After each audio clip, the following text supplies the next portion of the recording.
It was a 7.6 magnitude earthquake on the 20th floor. A mother's first instinct is to protect her child. Her world was shaking, but her grip was absolute. For the first time, the father felt true fear.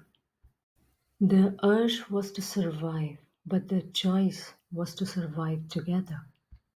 Their family became their unshakable foundation, and so they joined hands.